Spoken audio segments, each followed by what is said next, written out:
conflicto de Israel, que está llamando la atención de todo el mundo, ha hecho de que todo el mundo volque sus miradas a esa zona tan conflictiva, porque este problema, aparte de viejo, es extremadamente dañino, no solamente para Palestina e Israel, sino para el resto de la humanidad. Muchos han visto en esta guerra el reloj profético de Dios, el cual se está cumpliendo según las profecías bíblicas. Pero veamos en este momento cuáles son los diferentes puntos de vista, tanto en la bíblica como en las diferentes teorías conspirativas que se tornan en cuanto a este suceso. Primero, debemos reconocer que la Biblia nos da la mayor información sobre los orígenes del pueblo judío, remontándose hasta Abraham, que vivía en la región de Babilonia, específicamente Ur de los Caldeos, un antiguo imperio que bajo el reinado de Hammurabi creció y prosperó, siendo posiblemente la primera civilización del mundo. Con esto los judíos se enorgullecían diciendo que tenían un origen sumerio, país e imperio que dominó en esa época. Posteriormente, Abraham tuvo descendientes, el primogénito Ismael, que es el padre de todos los árabes, que era hijo de una esclava, y Isaac, el hijo de su más querida esposa. Debo aclarar que Abraham tenía más de una esposa legítima. Después con Isaac comenzarían los descendientes de Jacob, su hijo, al cual el Dios Yahvé le cambió el nombre a Israel. Y después los enviaría, después de estar esclavizados en Egipto, según el relato del Éxodo, los enviaría a la tierra de Canaán para conquistarla militarmente y tomar posesión de ella y hacer un pueblo exclusivo que le adorara y que le sirviera. Con el paso del tiempo, grandes líderes de Israel como Moisés, Josué, Saúl, David y muchos otros empezaron a conquistar la tierra a través de conquistas militares. Pero en el tiempo de los jueces, después de la muerte de Josué, el pueblo de Israel dejó de masacrar a sus enemigos, dejó de ocupar el método de conquista militar y empezó a ser más tolerante con los habitantes de Canaán y los comenzaron a hacer tributarios.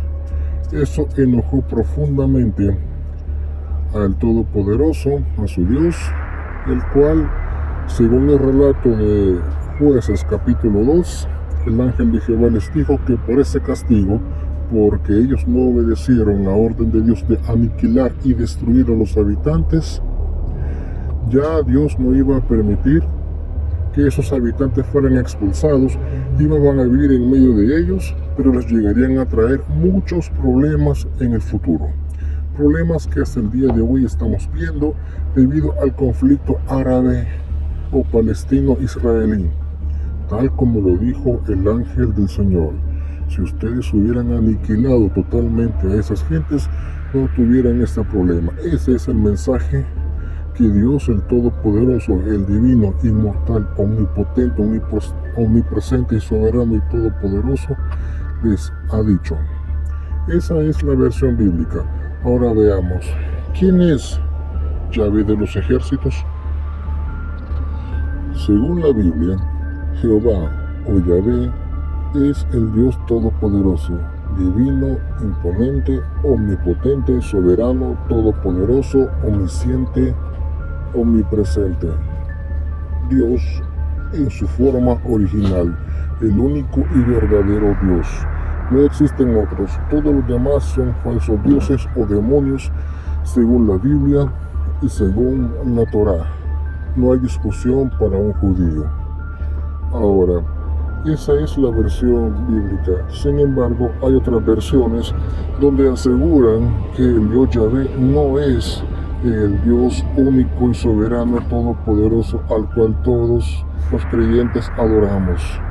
Muchos han creído que Yahvé es una divinidad como cualquier otra, porque en esas teorías conspirativas se nos narra de que todos los dioses son reales, todos existen y Yahvé simplemente es uno más, dando a entender que existen otros dioses más poderosos o al menos más benévolos que él. Los que sostienen esas teorías es porque al estudiar la vida de Jesús, Jesús en ningún momento lo menciona por su propio nombre, aunque cabe aclarar que los judíos no se atrevían a mencionar su nombre. Pero cuando Jesucristo habla de un Dios de paz, un Dios de amor, dista mucho de aquel Dios cruel, celoso, que exigía obediencia y lealtad y sumisión hacia su pueblo. Debido a esas declaraciones de Jesucristo de mencionar a un Dios amoroso, cuando en el Antiguo Testamento se menciona a un Yahvé celoso, implacable en la justicia, los datos no coinciden. Además, según el relato del libro del Éxodo, cuando Yahvé se enoja con su pueblo de Israel, envía serpientes para que los muerdan, serpientes venenosas, y mucha gente comienza a morir. Pero Yahvé le ordena a su profeta Moisés que levante y que erija una serpiente hecha de bronce, y cualquiera que vea esa serpiente vivirá. Ahora, los teóricos de la conspiración se preguntan, ¿por qué Dios Todopoderoso tiene que elegir una serpiente y todos aquellos que vean a esa serpiente vivirán? ¿Por qué una serpiente? Muchos han recalcado la naturaleza de Yahvé al darse cuenta de que él es un reptiliano y que hizo una imagen para su propia gloria, representándose como una serpiente, la gran serpiente que aparece en muchas culturas y religiones a nivel mundial, lo que lo convierte automáticamente en personas negras o en entidades oscuras. ¿Por qué el Todopoderoso Yahvé eligió a una serpiente? Tomando en cuenta que el relato del Génesis dice que fue una serpiente la que engañó a Eva y la que introdujo el pecado en el mundo. Muy extraño, pero es usted, querido amigo, quien va a tomar la mejor decisión de decir qué creer y qué no creer. Otro dato que se me había pasado por alto es que cuando Dios envió a Moisés, lo envió con una vara que Moisés tenía. Lo curioso es que esa vara se convertía en una serpiente. Muy curioso. Ahora bien, siguiendo con el conflicto entre Israel y Palestina, en los tiempos de Jesucristo, después de su muerte y resurrección, Israel siguió estando sometida al Imperio Romano, pero se rebelaron, una rebelión tan grande que en el 70 después de Cristo, los romanos arrasan con Jerusalén, destruyen esa región que para ese entonces se llamaba Judea, y los judíos son masacrados.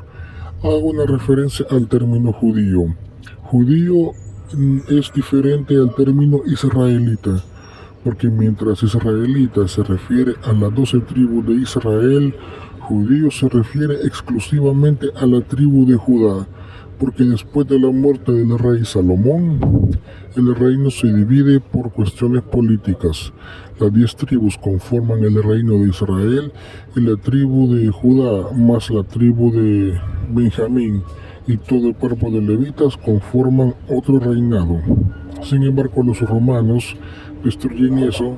De hecho, Babilonia ya los había deportado y destruido mucho antes, y después del exilio de Babilonia regresaron para construir lo que hoy conocemos como el templo de Herodes histórico, que era mucho más grande que el templo de Salomón, aunque menos lujoso. Pero los romanos arrasaron con todo eso. Pero no fue hasta mucho tiempo después cuando se realizó la última rebelión judía, que ocurrió en el 135 después de Cristo, ya que la región había tenido muchos nombres desde tiempos remotos como Canaán, y fue nombrada Palestina en ese año 135 después de Cristo por el emperador romano Adriano, tras sofocar la revuelta del judío Bar Kokhba.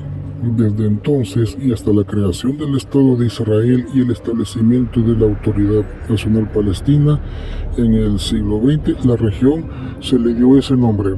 Ese nombre, la palabra Palestina, proviene del antiguo pueblo de los filisteos, los enemigos más feroces que tuvieron los israelitas, que son mencionados en la Biblia y en otros textos antiguos comprobados por la arqueología. Ahora, siguiendo con este conflicto, cabe destacar que los palestinos siempre han estado en esa tierra si los consideramos como los descendientes directos de los cananeos, no solamente los filisteos, del cual viene el nombre Palestina, sino de todos los antiguos habitantes que el Dios Yahvé había exigido a los israelitas expulsarlos, los cuales al final no lo hicieron. Como una nota aclaratoria, las fronteras de la tierra prometida que Dios le dio a Moisés, los judíos, los israelitas, jamás hasta la fecha han podido conquistar el terreno según las fronteras a las cuales Dios le dio a Moisés. Nunca, ni siquiera en los tiempos del rey David, ni en el mayor esplendor de Salomón, los judíos, los israelitas nunca pudieron conquistar la totalidad de su territorio. Sin embargo, hasta el día de hoy, a través de un movimiento llamado los sionistas, ellos sí quieren conquistar el terreno que Dios le dio a Moisés según sus fronteras nacionales. Por ese motivo, en el año de 1948, cuando el Estado de Israel fue formado, Egipto, Siria y Jordania se rebelaron contra Israel, o mejor dicho, lo atacaron. ¿Por qué dirá usted? ¿Por qué Egipto, Siria y Jordania? Sencillo, porque según la Biblia, las fronteras de Israel tocan territorios que actualmente le pertenecen a esas tres naciones. Por eso es que estos tres atacaron a un recién nacido Estado de Israel. Sin embargo, milagrosamente, lo que hoy conocemos como el Yom Kippur, Israel derrotó a esos tres ejércitos, llegando a arrebatarle a Egipto el monte Sinaí, toda esa región de la cual, según los libros de la Biblia, según el Pentateuco, esa región sí le pertenecía a Israel. Ese es el conflicto de todos estos años, de todos estos siglos. Los judíos quieren su tierra y han estado desplazando poco a poco a los palestinos, no por etnia, no exterminándolos, sino quitándoles el terreno que antes era de Palestina y hoy adjudicándoselo al llamado Israel, especialmente Jerusalén, que es la manzana de la discordia. Los judíos desean implantar lo que conocemos como el tercer templo, en la cual, según las profecías bíblicas, dan a entender que habrá un tercer templo. Recordando, el primer templo lo construyó Salomón, un lujo entero. El segundo templo fue el imponente templo de Herodes, y ahora tiene que haber un tercer templo, pero que en ese momento está la mezquita del Domo de la Roca, que es el tercer lugar más santo de toda la religión del Islam. Llegar a tocar una sola cuadra, una sola vara de ese lugar sería encender a todo el mundo árabe. Ahora existe otra teoría en cuanto al origen de los judíos. Es porque tiene que ver con el asunto de que son parte de el Cabal Oscuro, lo que conocemos como el Cabal Oscuro, acerca de unas 13 familias judías descendientes de los hazaros, que en este caso son hazaros originarios de una zona de Ucrania, y a su vez estos que están dominados por la agenda de la Federación Galáctica, que en su mayoría está dominada por facciones regresivas de draconianos, dracos, reptiloides y muchas otras razas nocivas, y son ellos pues los que implantaron las ideas religiosas de manipulación, eso tomando en cuenta sobre lo que son los hazaros. Ahora tú me puedes preguntar, ¿qué es ser hazaro? Bueno, los hazaros originalmente fueron un pueblo búlgaro procedente de Asia Central, Su nombre parece estar vinculado a un verbo búlgaro que significa errante. Y bueno, una tribu judía, según un fulano llamado Koestler, que tras el colapso de su reino, los hazaros, convertidos al judaísmo, habrían emigrado a Europa Oriental, donde formaron la comunidad judía Askenazi. Esa hipótesis hazara con la que el señor Koestler trataba de desarmar el racismo antijudío ha sido rechazada por los especialistas. Y en el siglo VII, después de Cristo, los hazaros fundaron un kanato independiente, el Kaganato de Hazaría o Kaganato Házaro, en el Cáucaso Norte, a orillas del Mar Caspio, donde con el paso del tiempo el judaísmo se convertiría en su religión oficial. Respecto a esta tribu o raza de los házaros o hazaros, el imperio judío de las estepas le llamo yo, cabe recalcar que entre los siglos 7 y 10 un reino de guerreros hizo frente en las estepas caucásicas a la base del Islam, aliado de Bizancio. Sus reyes decidieron convertirse al judaísmo y ahí podemos ver pues el origen de esta etnia, porque de hecho su rey, bueno, el rey Bulán, así lo conoce la historia, adopta el judaísmo como religión oficial de los hazaros, según un grabado del siglo XX. Ahora viene el tema de Palestina. ¿De dónde viene Palestina? ¿Quiénes son los palestinos? Bueno, si hacemos la cuenta, desde el momento que la conquista de Israel llegó, esa tierra ya estaba habitada, sus habitantes cananeos. Sin embargo, con el paso del tiempo, incluso en sus reyes fuertes, una parte de los cananeos no fue expulsada ni asesinada, y convivieron en paz con los judíos y se mezclaron, lo cual para un judío, habla específicamente de la tribu de Judá, seguidor de la Torá, es inaceptable casarse o mezclar la sangre con otra raza, lo que sí hicieron las otras 10 tribus hoy perdidas de Israel. ¿Por qué se le llaman las 10 tribus perdidas? Porque el primero en conquistar el reino del norte fue el imperio asirio. Los aniquiló, los destruyó y los esparció, pero no a todos, siempre dejó un remanente que se mezcló con los habitantes que el imperio asirio llevó a vivir a esas tierras. Después, el reino del sur, Judá, fue destruido por Babilonia. Y la Biblia enseña en el libro de Nehemías que cuando los judíos regresaron a reconstruir su templo con el permiso del rey Ciro el persa, ya estaban esos judíos mezclados viviendo ahí. Y cuando los judíos, descendientes de la tribu de Judá, llegaron a construir el templo, los israelitas mezclados con otras razas quisieron ayudarles a construir el templo, pero los judíos recién llegados los rechazaron y los despreciaron debido a que ya no eran israelitas de sangre pura. Y desde ese momento comenzó una gran enemistad, a tal punto de que los judíos, cuando estaban construyendo, como dice el libro de Nehemías, en una mano tenían su herramienta de construcción y en la otra una espada, ya que sufrieron, digámoslo, rechazo de parte de los habitantes de ese lugar. Quienes eran los habitantes, repito, eran descendientes de las 10 tribus de Israel, más los habitantes que con el tiempo, en el tiempo de Jesús, se les llegó a conocer como samaritanos, que eran despreciados por los judíos porque los samaritanos no guardaban la ley, la Torá, como hasta el día de hoy los judíos sí la siguen guardando. A pesar de que el Imperio Romano arrasó con esas tierras, siempre quedaron habitantes.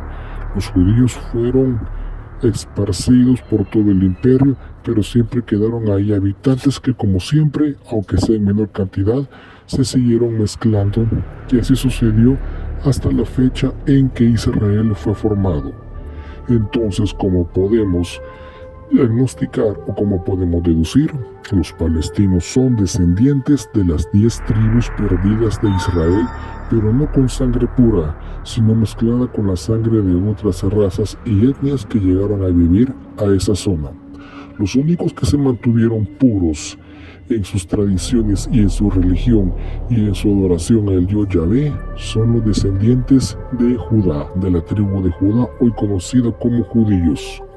Han habido otras versiones de que las 10 tribus se esparcieron por todas partes y algunas teorías conspirativas han llegado a afirmar que incluso los afganos son descendientes de esas 10 tribus perdidas de Israel. La pregunta es, ¿acaso esas 10 tribus fueron exterminadas para siempre y ahora los únicos que están ahí, los judíos, son los sangre puras que quieren recuperar todo a través del grupo sionista? Así que ante eso, hubo un grupo en Palestina que se ha revelado hasta el día de hoy. Ese es el grupo denominado terrorista Hamas. Un grupo terrorista, declarado terrorista por todo el mundo, porque ellos son una organización política y militar palestina considerada como un grupo terrorista por varios países, incluidos Estados Unidos y obviamente Israel. Se formó en 1987 y su objetivo declarado es la liberación de Palestina y la destrucción de Israel. Utilizan tanto estrategias políticas como militares, incluyendo ataques contra civiles y fuerzas militares israelíes. Hamas, cuyo nombre es un acrónimo en árabe para el Movimiento de Resistencia Islámica, actualmente controla la Franja de Gaza y desde su toma de poder en Gaza en 2007 ha estado en conflicto con Israel, siendo su principal objetivo la destrucción de este Estado de Israel y la creación de un Estado Islámico independiente en el territorio histórico de Palestina. Cabe destacar que incluso muchos musulmanes no aceptan a Hamas debido a que creen que no comparte o no representa el interés o el estilo de vida de los musulmanes, que en teoría es una religión de paz. Varios de los precandidatos republicanos inmediatamente han tratado de culpar al presidente Joe Biden por esta situación entre Palestina e Israel, en particular por su reciente decisión de liberar $6 millones en fondos iraníes congelados a cambio de la libertad de 5 estadounidenses. La Casa Blanca férreamente rechazó las acusaciones republicanas, señalando que el dinero iraní no ha sido usado por Irán todavía y en todo caso solo puede ser usado para fines humanitarios. Gran parte de las críticas republicanas se centraron en un complejo acuerdo alcanzado en septiembre de este año por el gobierno de Biden para conseguir la liberación de 5 ciudadanos estadounidenses detenidos en Irán. Como parte del convenio, aproximadamente $6 millones en activos iraníes congelados y retenidos en Corea del Sur fueron transferidos a una cuenta de Doha, Qatar.